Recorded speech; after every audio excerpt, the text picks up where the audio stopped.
them noodles or zoodles, zucchini pasta can replace spaghetti for a lower carb and gluten-free meal that's quick and easy. For each serving of zucchini pasta, we'll need 2 zucchini. We're using a vegetable spiralizer to cut our zucchinis into pasta-like shape.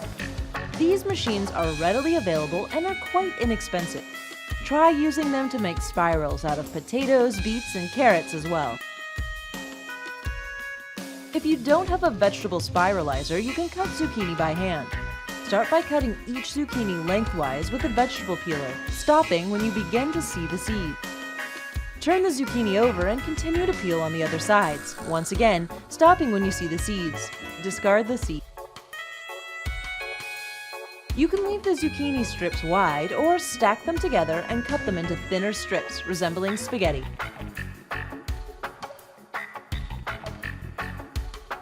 Now let's heat 1 tablespoon of olive oil in a skillet over medium heat. Add your zucchini noodles and cook for a minute. Then pour in a 1/4 cup of water or broth and continue to cook until the zucchini is soft, 5 to 7 minutes. Season with salt and ground black pepper to taste.